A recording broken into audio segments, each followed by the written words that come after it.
Praise the lord. ప్రభువునందు ప్రియ దేవుని జనంగమా, మన ప్రభువును రక్షకుడైన యేసుక్రీస్తు ప్రభుల వారి శుభనామమున మీకు వందనాలు చెల్లిస్తూ ఉన్నాను. ఈరోజు దేవుడు మనకిచ్చిన వాగ్దానము మత్తయి సువార్త 5వ అధ్యాయము 14వ వాక్యం. మీరు లోకమునకు వెలుగై ఉన్నారు. ఆమేన్. ప్రియ దేవుని జనంగమా, ఈ ప్రాతకాలమున దేవుడు మనకిచ్చిన ఈ వాగ్దానమును మనం ధ్యానం చేద్దామండి. దేవుడు అంటున్నాడు కదా, మీరు లోకమునకు వెలుగై ఉన్నారు. ప్రభువునందు ప్రియ దేవుని జనంగమా, గతించిన దినమున మనము ఒక శ్రేష్టమైన మాటను ధ్యానం చేశాము. అదేమిటండి? మీరు లోకమునకు ఉప్పై ఉన్నారు. ఉప్పు యొక్క 4 లక్షణాలు, ఉప్పు యొక్క శ్రేష్టమైన లక్షణాలు మనం ధ్యానం చేశాము. కాబట్టి ఈ రోజున దేవుడు మరలా అదే కొండ మీద ప్రసంగం చేస్తూ దేవుడు అంటున్నాడు కదా, మీరు లోకమునకు వెలుగై ఉన్నారు. ప్రియ దేవుని జనాంగమా, ఈ లోకములోనికి వెలుగు ఎలా వచ్చిందండి? మనం ఆలోచన చేసినట్లయితే బైబిల్ గ్రంథము ప్రారంభ పుస్తకంలో దేవుడు సృష్టిని చేశాడండి. ఆదికాండము 1వ అధ్యాయంలోనే ఆయన మొదటి దినమున దేవుడు చీకటిని వెలుగును వేరుపరిచాడు. ఆ దినములలో దేవుడు భూమిని ఆకాశమును చేశాడండి. మొదటి దినముననే భూమిని ఆకాశమును ఆయన సృజించాడు. భూమి పరిస్థితి అప్పుడు ఎలా ఉండేదంటే, భూమి నిరాకారముగాను శూన్యముగాను ఉండేను. భూమి మీద ఇప్పుడు మనం చూస్తున్నటువంటి ఈ కట్టడాలు కానీ, ఈ మనుష్య జాతి కానీ ఏమీ ఉండేది కాదండి. దేవుడు ఈ భూమిని చూసినప్పుడు అది నిరాకారముగాను శూన్యముగాను ఉండేదండి. చీకటి అగాధము ఈ భూమి మీద ఉన్నటువంటి చీకటి అగాధము, ఆ నిరాకారముగా ఉన్నటువంటి శూన్యముగా ఉన్నటువంటి ఆ భూమి మీద, ఆ భూమి కింద ఉన్నటువంటి జలముల పైన కమ్మి ఉండేదండి. చీకటి అగాధ జలము పైన కమ్మి ఉండేను. దేవుని యొక్క ఆత్మ ఆ జలముల పైన అలాడుచుండెను.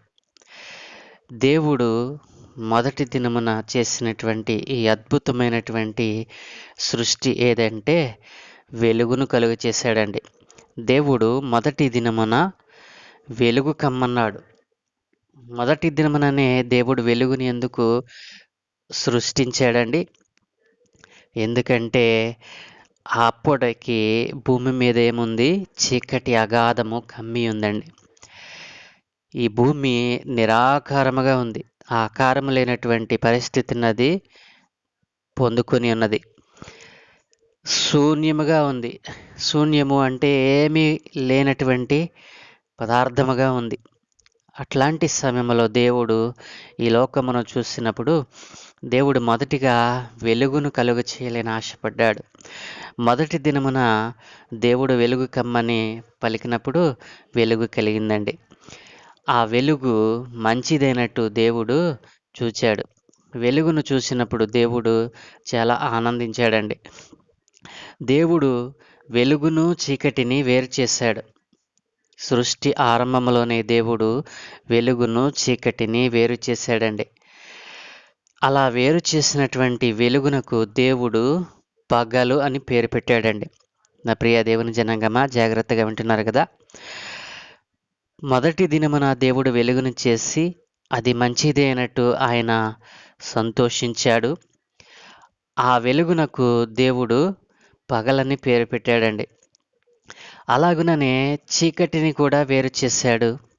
ఆ చీకటికి ఆయన రాత్రి అని పేరు పెట్టాడండి. కాబట్టి నా ప్రియ దేవుని జనాంగమా, ఈ రోజున మనం చూస్తున్నటువంటి పగలు రాత్రి అనేటువంటి ఈ పరిస్థితులను దేవుడు సృష్టి ఆరంభములోనే మొదటి దినమున కలుగ చేశాడండి. కేవలము తన నోటి మాట ద్వారా ఈ సృష్టిని చేస్తున్న దేవుడు ఎవరైనా ఉన్నారు అంటే ఆ దేవాది దేవుడైన యెహోవాయే. నా ప్రియ దేవుని జనాంగమా, అస్తమయము ఉదయము కలుగగా ఒక దినము మనకు సంభవిస్తూ ఉన్నదండి. ఆనాటి నుండి వెలుగు లోకములో ఉండెను. ఆ వెలుగును కలిగినటువంటి వారు ఏ విధమైన ఉపద్రవంలో చిక్కుకొనకుండా ఈనాటికి మనము ఆ వెలుగులో నడుస్తున్న వారమై ఉన్నాము. అయితే దేవుడు చేసినటువంటి ఈ వెలుగు భౌతిక పరంగా మనం ఆలోచించినట్లయితే మనకు దారిని చూపిస్తుందండి. అయితే ఈ వెలుగులో కలుగు చేయబడినటువంటి మానవులు, ఈ వెలుగు సంబంధులుగా ఆయన చేసుకున్నటువంటి ఈ మానవులు ఎప్పుడైతే ఆయన చెప్పిన మాటను అతిక్రమించారో, ఆయన ఆజ్ఞను మీరినారో, ఆయన ఆజ్ఞలను పాటించకుండా ఆయనిచ్చిన ఆజ్ఞను ధిక్కరించి ఎప్పుడైతే చీకటి సంబంధి అయిన మనుష్యుని మాట వారు విన్నారు, చీకటి సంబంధి అయినటువంటి అపవాది మాట వారు విన్నారు, ఎప్పుడైతే వారు దేవుని యొక్క మార్గంలో నుండి తొలగిపోయారో, ఎప్పుడైతే దేవుని యొక్క ఆయన యొక్క కంచె నుండి వారు తొలగిపోయారో, అప్పుడు మానవ జీవితంలోనికి చీకటి అనేది ఎంటర్ అయిందండి. నా ప్రియ దేవుని జనాంగమా, ఆలోచిస్తూ ఉన్నారా? ఈ లోకములోనికి మీరు ఈ లోకమునకు వెలుగై ఉన్నారని దేవుడు చెబుతూ ఉన్నాడు అంటే మనలను వెలుగు సంబంధులుగా ఆయన కలుగు చేశాడు. ఆయన చీకటిలో మనల్ని కలుగు చేయలేదండి. ఆయన మనలను వెలుగులో కలుగు చేశాడు. వెలుగు మంచిదైనట్టు ఆయన ఆశపడ్డాడు. ఈ వెలుగులో నేను చేసే సృష్టి అంతా ఉండాలి అని ఆశపడ్డాడు. అయితే ఈ సృష్టిలో ఆయన ఇష్టంగా చేసింది ఎవరిని తెలుసా? ఒక మనిషిని మాత్రమే.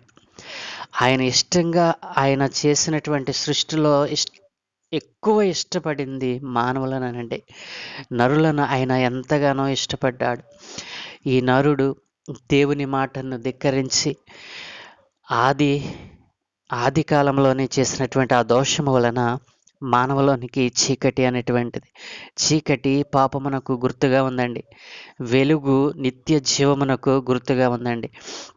దేవుడు మనలను నిత్య జీవంలోనికి నడిపించడానికే ఈ లోకానికి వచ్చారండి. ఈ లోకంలో మనము వెలుగుమయమై వెలుగులో మనం నడవాలని, వెలుగును ఆశ్రయించాలని, వెలుగులో మనం జీవించాలని ఆశపడితే ఆది తల్లిదండ్రులైన అవ్వ ఆదాములు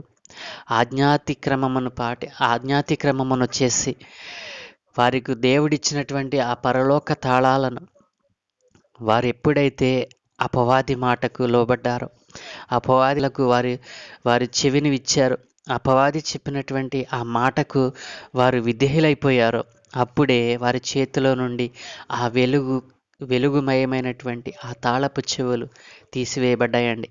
వాడు దొంగిలించేసాడండి. వాడు చీకటి సంబంధి, అపవాది చీకటి సంబంధి అండి.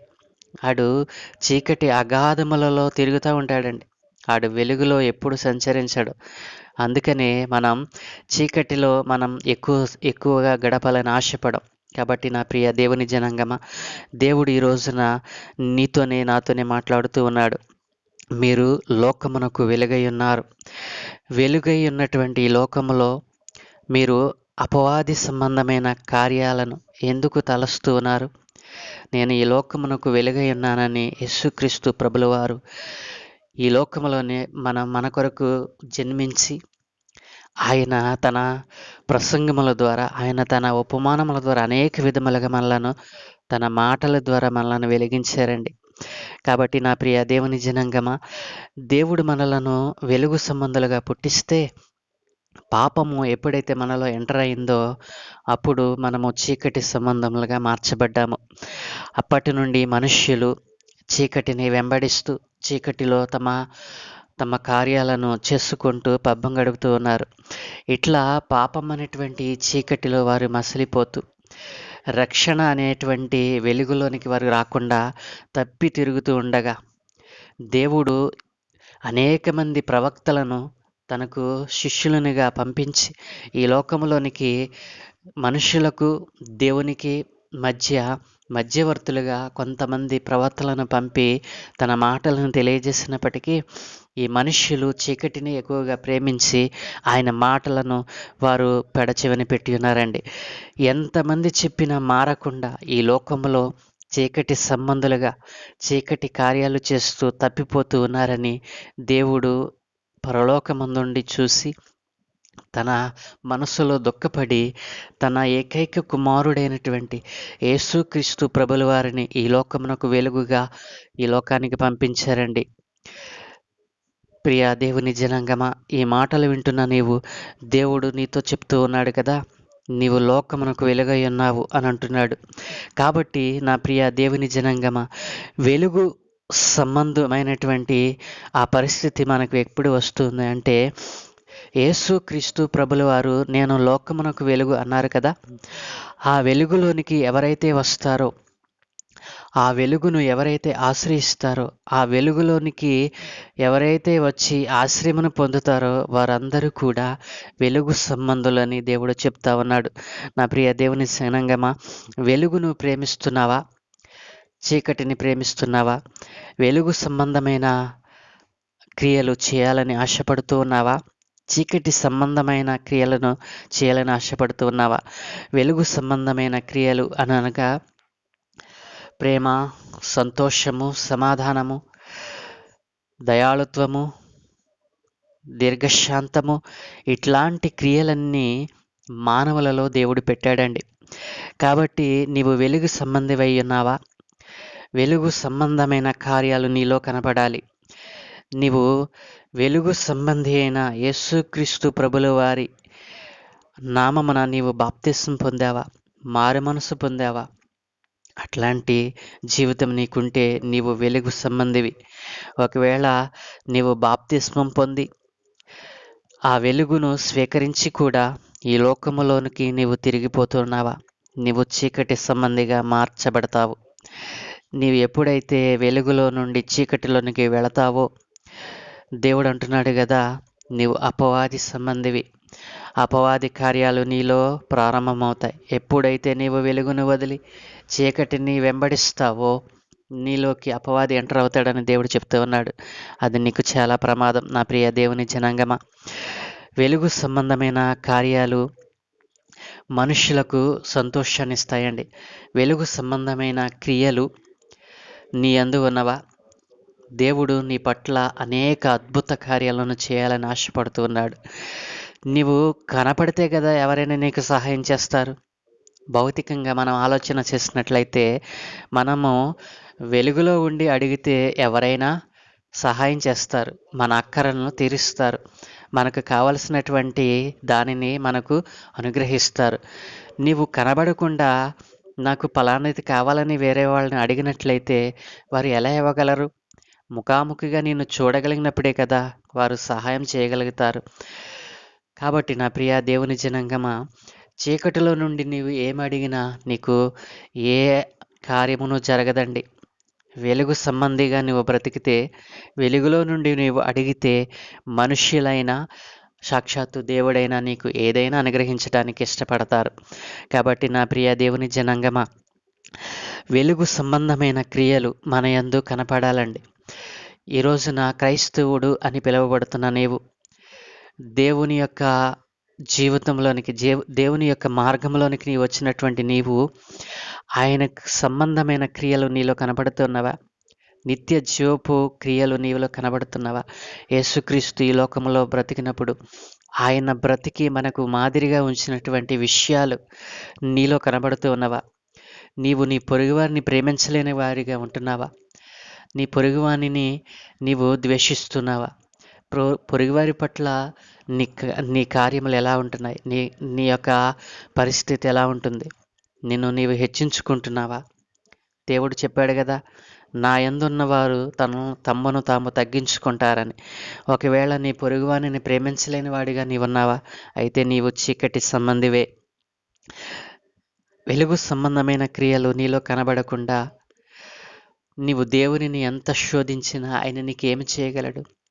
నీ దేహమంతయు చీకటి అయిపోయి, నీ దేహములో, నీ హృదయములో అనేకమైనటువంటి మత్సరము, కలహము, ద్వేషము, అనేకమైనటువంటి పాపము, దోషముతో నిండిపోయినటువంటి నీ హృదయము చీకటిమయమైపోయి ఉంటే దేవుడు నీ హృదయాల్లోనికి ఎలా వస్తాడండి? ఆయన అడుగుతుంది కేవలం నీ హృదయాన్నే కదా. నీ ధనమని అడగట్లేదు, నీకున్నటువంటి ఆస్తిని అడగట్లేదు, నీకున్న ధన సమృద్ధిని ఆయన అడగట్లేదండి. నీ దశమ భాగాలు, నీ డబ్బు ఏమి దేవునికి అక్కర్లేదండి. చాలామంది దేవుని ఎరిగినటువంటి వారు అంటున్నారు కదా, దశమ భాగాల కోసమే కదా ఈ అవతారం ఎత్తింది. పాస్టర్ అనేవాడు దశమ భాగాల కోసం ఈ అవతారాన్ని ఎత్తుతాడు. వాడు దశమ భాగం అయిపోతే సేవ చేయడు, ఏమీ చేయడని చాలామంది ఈ లోకంలో దైవజనులైనటువంటి వారిని, అభిషేక్తులైనటువంటి వారిని, అభిషేకం పొందిన వారిని ద్వేషిస్తూ ఉన్నారండి. దేవుడు చెప్పాడు కదా, ఈ లోక ధనము శాశ్వతం కాదండి. ధనము కోసమో, పేరు కోసమో దేవుని యొక్క ఈ పరిచర్యను ఏ సేవకుడు చేయడండి. ఒకవేళ ఎవరైనా అట్లాంటి ఆశ కలిగి ధనాభివృద్ధి చేత, ధనాపేక్ష చేత ఎవరైనా సేవ చేస్తే వారు దేవుని సంబంధులు కారండి. నా ప్రియ దేవుని జనాంగమా, లోకములో ఉన్నటువంటి ఈ వెలుగును ఆశ్రయించిన వారిగా ఈ లోకంలో ఉన్నటువంటి జనులు తమ తమ మార్గములు ఎందు తప్పిపోయారని దేవుడు చెప్తూ ఉన్నాడు. కాబట్టి వెలుగు సంబంధమైన క్రియలు మనలో కనబడాలండి. ఎప్పుడైతే మనము ఆ వెలుగును కలిగి ఉంటామో, వెలుగు సంబంధమైన క్రియలు మనలో కనబడినప్పుడు మనల్ని చూస్తున్న వారు, మనలను బట్టి వారు కూడా వెలిగింపబడాలండి. ఎప్పుడైతే మనలో ఆ వెలుగు సంబంధమైన క్రియలు కనబడవో, మనలను చూసినటువంటి వారు కూడా ఆ చీకటిలోనికి, అగాధ కోపంలోనికి లాగబడతారండి. కాబట్టి ఎదుటివారు వెలుగు సంబంధులు కాకుండా చీకటి అగాధ కోపంలోనికి వెళ్ళిపోతూ ఉన్నారంటే నీ యొక్క ప్రవర్తన ఎలా ఉంది? నీవు అనేకులకు మాదిరిగా ఉన్నావా? రక్షింపబడినటువంటి నీవు అనేకులను వెలుగులోనికి నడిపించాలనేటువంటి ఆశ కలిగి ఉన్నావా? నీవు ఈ రోజున చేస్తున్నటువంటి ఈ చీకటి సంబంధమైన క్రియలు, చీకటి సంబంధమైనటువంటి ఆ కార్యములను ఒకవేళ నువ్వు చేయాలని ఆశపడుతున్నావా? దేవుడు నిన్ను గద్దిస్తూ ఉన్నాడు. ఎందుకంటే దేవుడు నిన్ను ఈ లోకానికి వెలుగుగా పుట్టించాడండి. అందుకే దేవుడు అంటున్నాడు కదా, మీరు లోకమునకు వెలుగై ఉన్నారు కాబట్టి మీ వెలుగు ప్రకాశింపనివ్వండి.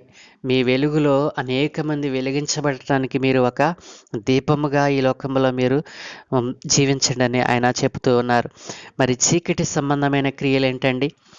మనం బైబిల్ గ్రంథంలో చూసినట్లయితే దేవుడు చెప్పాడు కదా, మానవుని హృదయములో నుండి బయట నుండి వెళ్ళేటువంటి ఏ పదార్థము కూడా మనిషిని చెరపదండి.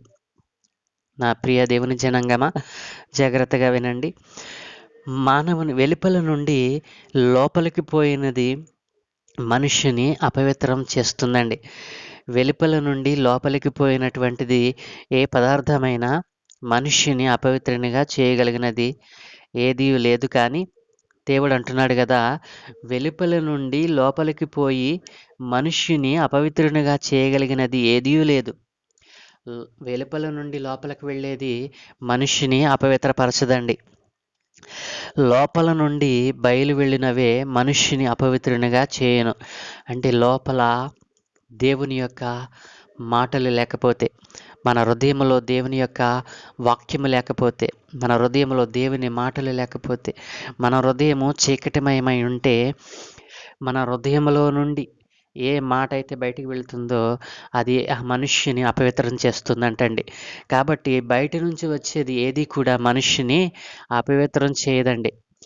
లోపల నుండి బయటికి వెళ్ళేదే మనిషిని అపవిత్రపరుస్తుందని మార్కు సువార్త 7వ అధ్యాయము మనుషుని యొక్క 7వ అధ్యాయము 15వ వచనంలో దేవుడు సెలవిస్తా ఉన్నాడు.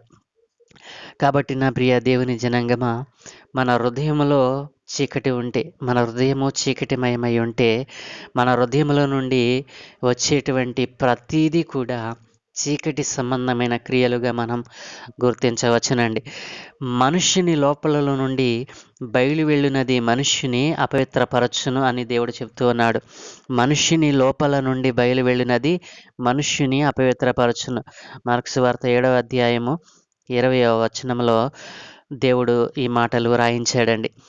లోపల నుండి అనగా మనుష్యుని యొక్క హృదయములో నుండి వచ్చేటువంటి చీకటి సంబంధమైన క్రియలను ఇప్పుడు నేను మీకు తెలియచేస్తూ ఉన్నాను. మనుష్యుని లోపల నుండి అనగా మనుష్యుల హృదయములో నుండి దురాలోచనలను, జారత్వములను, దొంగతనములను, నరహత్యలను, వ్యభిచారములను, లోభములను, చెడుతనములను, కృత్రిమమును, కామ వికారమును, మత్సరమును, దేవదూషణయు, అహంభావమును, అవివేకమును, ఇవన్నీ కూడా మనుష్యుని యొక్క హృదయములో నుండి వచ్చునండి. మనుష్యుని లోపల నుండి వచ్చేటువంటి ఈ క్రియలన్నీ కూడా చీకటి సంబంధమైనవే. కాబట్టి నా ప్రియ దేవుని జనాంగమా, దేవుడు చెప్తూ ఉన్నాడు కదా, మనుష్యుని హృదయములో నుండి వచ్చేటువంటి చీకటి క్రియలు మొదటిగా మనం చూసినట్లయితే దురాలోచన. దురాలోచన అంటే ఎక్కడ నుండి మొదట అది మనకు వస్తుందని దేవుడు చెప్తున్నాడండి? మన హృదయములో నుండి. దురాలోచన ఎక్కడ ఉంటుందండి? మనుష్య హృదయములో ఉంటుంది. ఈ దురాలోచన మనలను పరలోకం నడిపిస్తుందండి? మనకు మేలు చేస్తుందా? దురాలోచన మంచిదా? ఒకసారి ఆలోచన చేయండి. దురాలోచన మనలను ఆ నిత్యత్వంలోకి నడిపిస్తుందా? ఒక్కసారి ఆలోచన చేస్తే నా ప్రియ దేవుని జనాంగమా, దురాలోచన అనేటువంటిది చీకటి సంబంధమైన క్రియ. అలాగే జారత్వము మనిషిని ఈ లోకంలో నుండి, వెలుగులో నుండి చీకటిలోనికి అత్యధికముగా నెట్టివేస్తున్నటువంటి చీకటి సంబంధమైన క్రియ ఏదైనా ఉందంటే అది జారత్వములండి. మనిషి మధ్య ప్రేమ, సంతోషము, సమాధానము ఇవేమీ లేకుండా మనుష్యుడు దేవునిని విసర్జించి రక్షింపబడినటువంటి వారు కూడా ఈ రోజున జారత్వములు చేస్తూ ఆయన వెలుగులో నుండి మళ్లింపబడి చీకటిలోనికి వాళ్ళు జారుకుంటున్నారండి. అలాగే దొంగతనం ఎక్కడ జరుగుతుందండి? వెలుగులో జరుగుతుందా? ఆలోచన చేయండి. దొంగ వెలుగుగా ఉన్నప్పుడు పగలొచ్చి దొంగతనం చేస్తాడా? రాత్రి సమయంలో చేస్తాడండి? దొంగకి చీకటి ఎంతో ఇష్టం. అలాగే అపవాది అయిన సాతానుగాడికి కూడా చీకటిమయమైన నీ హృదయం అంటే చాలా ఇష్టం. కాబట్టి నా ప్రియ దేవుని జనాంగమా, ఈ రోజున నీవు నీ హృదయములో నుండి ఈ చీకటి సంబంధమైన క్రియలను తీసివేసుకోవాలని, వెలుగు సంబంధమైన ఆయన మార్గంలోనికి రావాలని ఆశపడుతూ ఉంటే గనక వీటిని నీవు ధ్యానం చేస్తూ ఆలోచన చేసి ఒక నిర్ణయం చేయమని ఆశపడుతూ ఉన్నాను.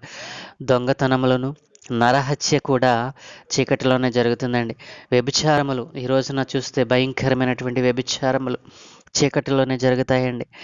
అలాగుననే చెడుతనములు, లోభములు, కృత్రిమమును, కామ వికారమును, మత్సరమును, దేవదూషణ, అహంభావము, అవివేకము ఇవన్నీ కూడా చీకటి సంబంధమైన క్రియలుగా మనం చూస్తున్నామండి. దేవుడు ఆయన వెలుగుమయుడండి.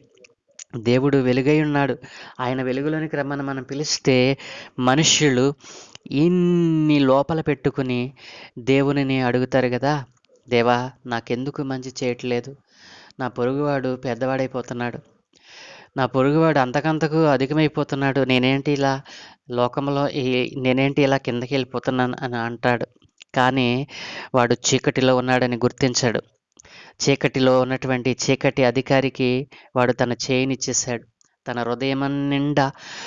హృదయం నిండా చీకటి సంబంధమైన కార్యాలను పెట్టుకొని వెలుగులోనికి రాకుండా నిత్యము ఆ అగధ్ పాతాళంలోనికి వెళ్ళిపోవడానికి ఆశపడుతున్నాడు. కాబట్టి నా ప్రియ దేవుని జనాంగమా, మీరు లోకమునకు వెలుగై ఉన్నారని దేవుడు చెబితే ఆ వెలుగులోనికి రాకుండా ఎంతకాలము నీవు నీ జీవితాన్ని వ్యర్థపరుచుకుంటావు? ఈ లోకములో మనము యాత్రికులము, పరదేశులమండి. మనం యాత్ర చేయడానికే వచ్చాము. దేవుడు మనలను ఒక ప్రత్యేకమైన ఆయన ఆయన యొక్క ఉద్దేశం కొరకే నేను ఈ లోకంలో ఆయనకి ఆహ్వానించాడండి. మనం యాత్రికులం, పరదేశులమండి. మనం యాత్రను ముగించుకుని ఆ పరమునకు చేరాలి. ఆ పరమునకు చేరుటకే మనలో దేవుడును మనుషులనుగా ఈ లోకంలో పుట్టించాడు. మనకు ఒక ఆలోచన శక్తిని, విచక్షణ జ్ఞానాన్ని దేవుడు దయచేశాడు. అట్లాంటి విచక్షణ జ్ఞానము, తెలివిని, బుద్ధిని కలిగినటువంటి మానవులమైన మనము జంతువులలాగా మారకుండా, జంతువులలాగా ప్రవర్తించకుండా, అజ్ఞానంగా బ్రతకకుండా దేవుడు తన వెలుగులో మనం నడవాలని, దేవుని యొక్క మార్గంలో నడవాలని ఆశపడుతున్నాడు. నా ప్రియ దేవుని జనాంగమా, యేసుక్రీస్తు ప్రభుల వారు అన్నారు కదా, నేను లోకములోనికి వెలుగు, యేసు నేను లోకమునకు వెలుగును, నన్ను వెంబడించువాడు చీకటిలో నడవక జీవపు వెలుగు కలిగి ఉండినని వారితో చెప్పాడు. యోహాను సువార్త 8:12 అంటున్నాడు కదా, యేసయ్య చెప్పాడు, నేను లోకమునకు వెలుగునయ్యా, నన్ను వెంబడించువాడు చీకటిలో నడవడు, జీవపు వెలుగు కలిగి నిత్యము ప్రకాశిస్తూ ఉంటాడని దేవుడు చెప్తా ఉన్నాడు. అలాగునని యోహాను సువార్త 12:36 అంటున్నాడు కదా, మీరు వెలుగు సంబంధులగునట్లు మీకు వెలుగుండగానే వెలుగునందు విశ్వాసం ఉంచడని వారితో చెప్పాడు. మనము వెలుగు సంబంధులమండి. దేవుడు మనలను తన స్వంత రక్తం ఇచ్చి, తన స్వరక్తం ఇచ్చి మనలను కొనుక్కున్నాడండి. ఆయన ఆయన సొత్తు మనం.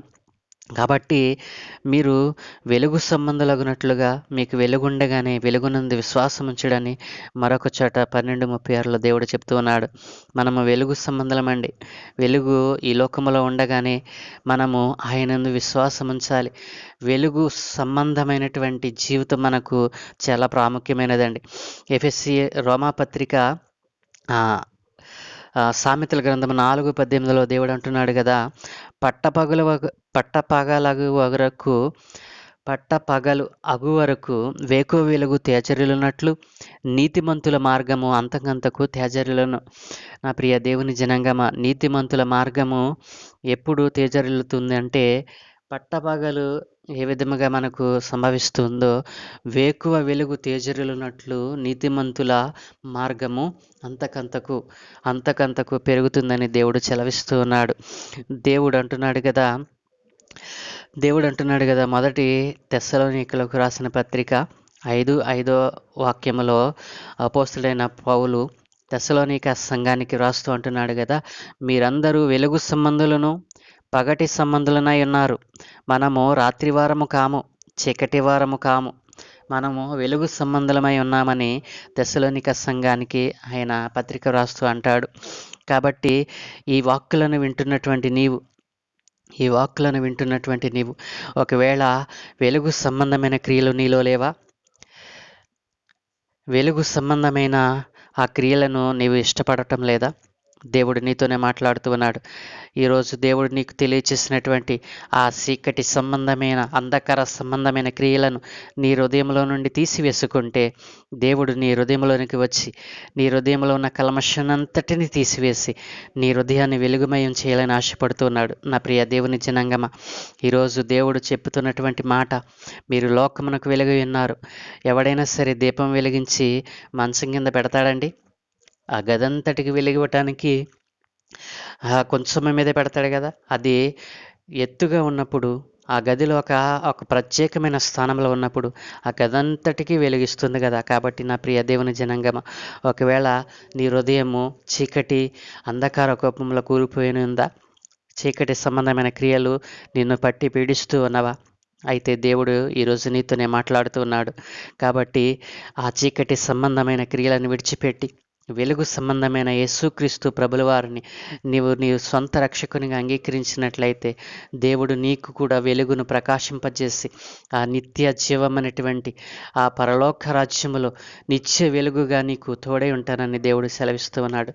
కాబట్టి ఈ చిన్న ప్రార్థన నీ కొరకు చేయి. పరలోకమందున్న మా ప్రియ పరలోకపు తండ్రి, తేజస్వరూపుడా, నిత్య జీవమైనటువంటి వెలుగుగా ఉన్న మా దేవా, నీకు స్తోత్రాలు. నిత్యము ప్రకాశించేటువంటి మా గొప్ప తండ్రి, మీ ఘనమైన శ్రేష్టమైన నామానికి స్తోత్రాలు నాయన. అయ్యో తండ్రి, ఈ లోకములో వెలుగుగా నీవు ఈ లోకానికి వచ్చి ఉన్నావు. అయితే నాయన, ఆ వెలుగును చూడకుండా అనేక మంది ఈరోజు నాయన చీకటిని వెంబడిస్తూ ఉన్నారు నాయన. చీకటి సంబంధమైన కార్యాల చేత వారి హృదయాలను నింపుకొని ఉన్నారు నాయన. అయా అట్లాంటి వారి హృదయాలలో నీ వెలుగును ప్రకాశింపచేయమని అయా వారు కోరుకుంటున్నారు నాయన. వారి హృదయంలో ఉన్నటువంటి చీకటి సంబంధమైన ఆ క్రియలన్నిటిని తొలగించుకోవాలని ఆశపడుతూ ఉన్నారు నాయన. దేవా, ఈరోజు ఎందరైతే నాయన ఇదిగో తండ్రి వారిలో ఉన్న చీకటిని తొలగించుకోవాలని అయా ఒక తీర్మానం చేత నీకు మొరపెడుతూ ఉన్నారు. ఇదిగో ఈ క్షణమందే వారి మొరలను మీరు విని వారిలో ఉన్నటువంటి ఆ చీకటి సంబంధమైన అంధకార శక్తులను నీ వెలుగుతో పటాపంచలు చేయమని, వారి జీవితంలో నిత్య వెలుగును కలుగచేయమని అయ్యా, ఈ రోజు నుండి నాయన వారు ఆ వెలుగును పొందుకున్న వారై అనేకమైనటువంటి ఆశ్చర్య కార్యములను వారు చూచినట్లుగా, అద్భుత కార్యములు వారి జీవితంలో జరిగినట్లుగా మీరు సహాయం దయచేయమని అయ్యా, ఇదిగో నీ మాటలను వారు విని నీ ఆజ్ఞల ప్రకారం జీవించే కృపను వారికి అనుగ్రహించమని, నీ బిడ్డలుగా వారిని స్వీకరించమని, ఇదిగో తండ్రి ఈ సత్యవార్తను తెలుసుకున్నటువంటి వారు ఆ వెలుగును స్వీకరించినటువంటి నైనా వెలుగు సంబంధులుగా మారినటువంటి వీరు నైనా ఆ వెలుగును అనేక మందికి పంచేటువంటి ఆలోచనను వారికి పుట్టించమని, ఈ సత్య సువార్తను అనేక మందికి వారు కూడా నాయన పంచేటువంటి భాగ్యం అనుగ్రహించమని, ఈరోజు మాకు కావలసినటువంటి ఆశీర్వాదాలు మీరు మనకు అనుగ్రహించి, ఈరోజు మేము చేయు పనులన్నిటి మీద మీ కనుదృష్టి ఉంచి,